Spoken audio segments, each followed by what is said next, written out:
Benevolence, dear mortals. You can call me Whimsical William. Welcome to my channel.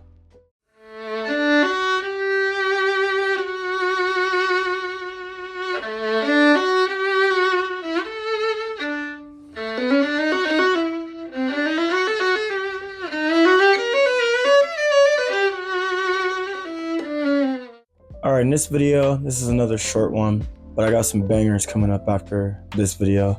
Not that this video isn't a banger, because we are talking about what makes Uncle Scrooge a real one. It's a pretty good read.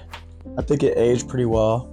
I've always heard the story of A Christmas Carol by Charles Dickens, but I never actually took the time to read it. It's a very classic tale.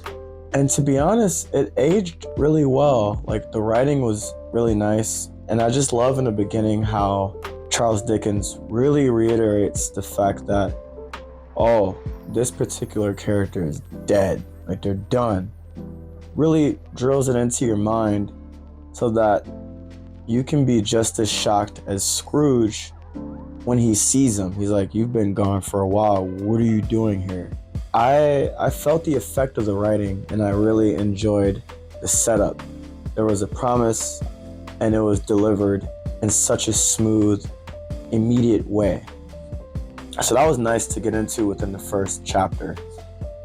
Like, you could tell it's a pretty thin book. It's not a big read. I think it's like 125 pages or something like that.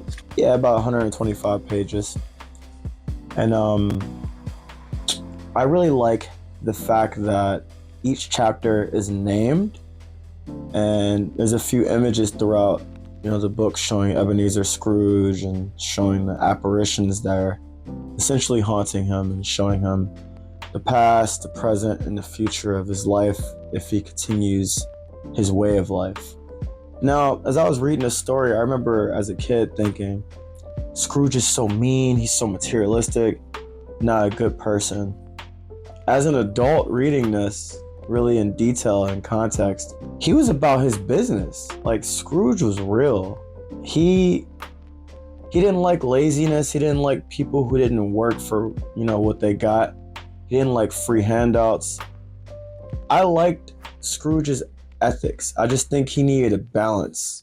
I don't think he necessarily needed to change all of his ways. I think that his mentality was pure. It was just a little bit closed-minded and a little harsh.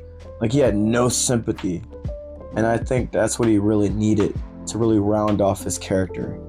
But him being the protagonist of the story and being an imperfect character really made this book shine. Now, what made him real? I just like how he spoke his mind regardless of who was talking to him. And I like how he slowly changed as the apparition showed him more of how his actions and his attitude was affecting the world around him. Because as a human, as a person, you and I and this character in this story, characters aren't people, but you want to believe that they are. They're based off of somebody. There's somebody out there right now who's exactly like Uncle Scrooge. Being people, we only have a certain amount of perspective that we can perceive. We only can understand and comprehend and view so much. Now, these outside forces and entities and people, they see us, they see what we see, and they see it in their perspective. So that's two perspectives on one mind plane. Meaning, here's a great example. You're playing chess with someone, and you can only see the chessboard from your perspective. Your opponent only sees it from their perspective.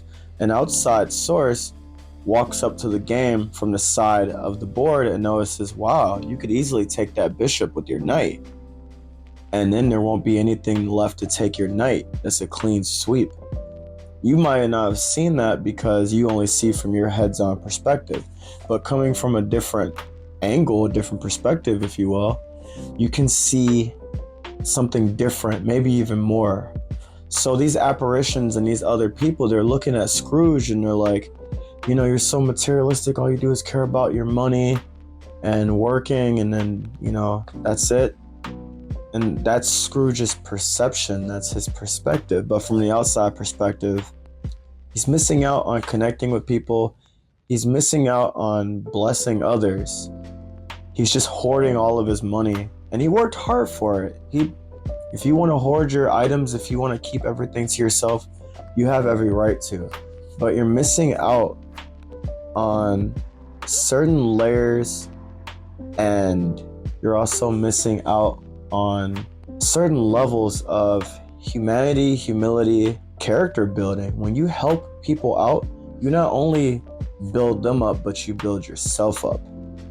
And where Scrooge was, buff and, strong in his militant ways of getting money, but also being about his business, he was weak in apathy and, puny when it came to caring for others. So he just needed a balance. He's like a video game character that has all his stats and strength, and he has no speed, no dexterity. He's just strong.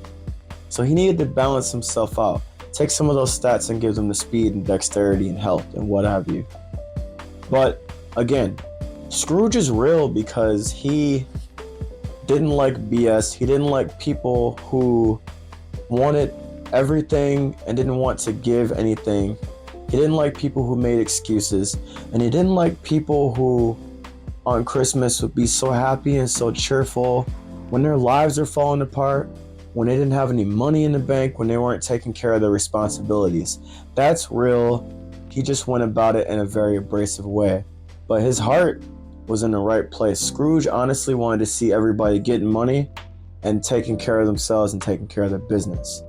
And that concludes this little short video.